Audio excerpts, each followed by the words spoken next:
চট্টগ্রামের বৈরী আবহাওয়ার খবর জানবো এই মুহূর্তে সরাসরি যুক্ত হচ্ছেন সহকর্মী ইবেন মীর। ইবেন, কয়েকদিন ধরেই তো চট্টগ্রাম আসলে জলাবদ্ধতার চিত্র আমরা দেখতে পাচ্ছি এবং মানুষও বেশ ভোগান্তিতে রয়েছে। আজকের পরিস্থিতি কি জানাবেন বিস্তারিত?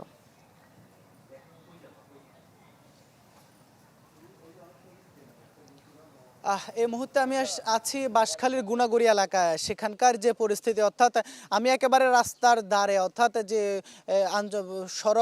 সড়কের একেবারে ধারে, সেই জায়গায়ও আমরা দেখছি যে আসলে একেবারে হাঁটুর উপরে, অর্থাৎ অনেকটা কোমর পরিমাণ পানি। আর ভেতরে, অর্থাৎ এইদিকে ভেতরে যেদিকে আসলে নৌকা ছাড়া যাওয়ার কোনো উপায় নেই, সেদিকে যত ভেতরে তত আসলে মানুষ পানিবন্দী অবস্থায় আছে। এই জায়গায় মানুষের আসলে যে দুর্ভোগ দুর্দশা, সেটি আসলে আমরা তাদের কাছ থেকে যদি একটু আসলে জানতে চাই, আপনারা আসলে কয়দিন যাবত এই যে পানিবন্দী অবস্থায় আছেন আর ভেতরে পরিস্থিতি কি? পানি, বেশি পানি। কতদিন যাবত এই অবস্থায় আছেন আর ভেতরে পরিস্থিতি কি? ভিতরের পরিস্থিতি অনেক ভয়াবহ খারাপ। এখানে 5-6 দিন ধরে অলদি মানে পানি বৃষ্টির কারণে। সবশেষ আসলে কবে এত পানি দেখেছেন? এই যে আপনি তো মোটামুটি বয়স হচ্ছে। প্রথম পানি দূর আপনার বাড়িঘর পড়ে গেছে আজ 5-6 দিন ধরে। না এই বছর না, আর ন দেখি, এই বছর ন দেখি, আর জীবনে ন দেখি আমরা। এখন বলতে দূর পানি নয়,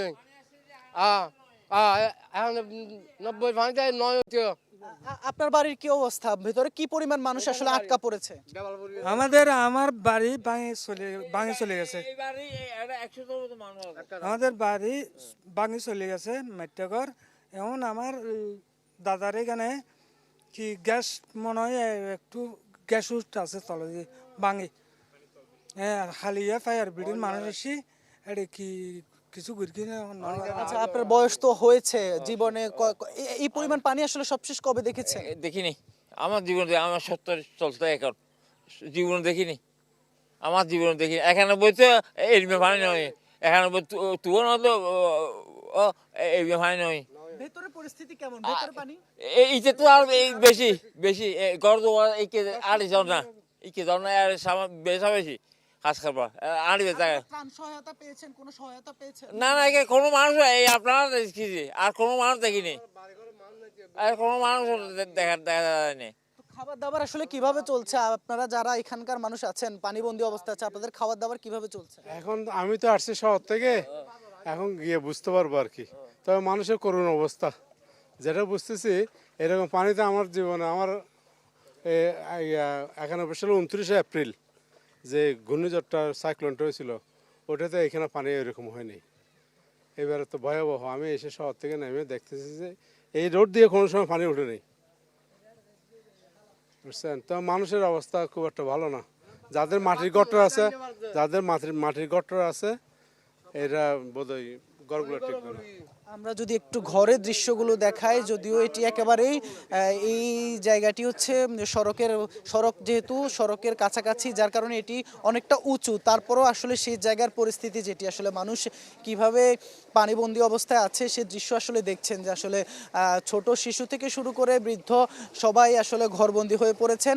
যারা আশ্রয়কেন্দ্রে গিয়েছেন তারা তো আশ্রয়কেন্দ্রে গিয়েছেন, আর বাকি যারা আসলে আশ্রয়কেন্দ্রে যাওয়া সম্ভব হয়নি, নিজের ভিটেমাটি ছেড়ে যাননি, তারা সবাই এই মুহূর্তে আসলে বলতে গেলে এক ধরনের মানবেতর দিন পার করছেন। তারা বলছেন আসলে তাদের কাছে এখন পর্যন্ত কোনো ধরনের যে ত্রাণ সহায়তা, অর্থাৎ এটি হচ্ছে একেবারে মূল সড়কের কাছাকাছি, সেই জায়গায়ও আসলে ত্রাণ সহায়তা সেভাবে আসেনি। তবে ভেতরে যে আসলে কি কতটা করুণ পরিস্থিতি, সেটা আসলে জানতে চাইবো। একটু যদি আসলে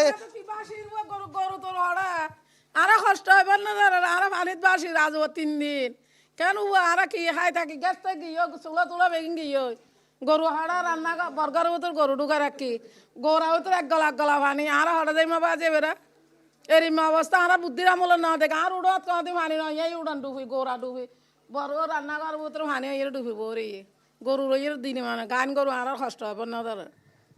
শুনছিলেন আসলে যে নারী, তিনি বলছিলেন যে তার কষ্ট ভিতরে আমরা একটু যারা আসলে আরও আটকা, অর্থাৎ ঘরবন্দি অবস্থায় আছে, তাদের যে বক্তব্য সেটিও আসলে আমরা একটু শোনার চেষ্টা করব। যে পরিস্থিতি সেটি দেখছেন, আমরা হয়তো এরপরে সংবাদে যে ভেতরের যে মানুষজনের আরও দুর্ভোগ যে দুর্দশা সেটি দেখাতে পারবো। অর্থাৎ বলা চলে চট্টগ্রামের বাঁশখালীর অবস্থা একেবারেই করুণ অবস্থায় আছেন তারা।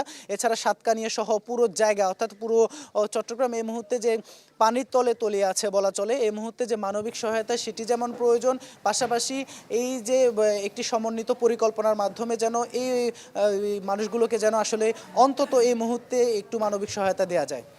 জি ইবেন, আমরাও সেটাই চাই যে আসলে সাধারণ মানুষের ভোগান্তি কমুক। ধন্যবাদ আপনাকে। দর্শক, এই মুহূর্তে আমাদের সাথে যুক্ত ছিলেন সহকর্মী ইবেন মীর। তিনি মূলত চট্টগ্রামের জলাবদ্ধতা এবং সেখানকার সাধারণ মানুষের ভোগান্তি নিয়ে জানানোর চেষ্টা করছিলেন।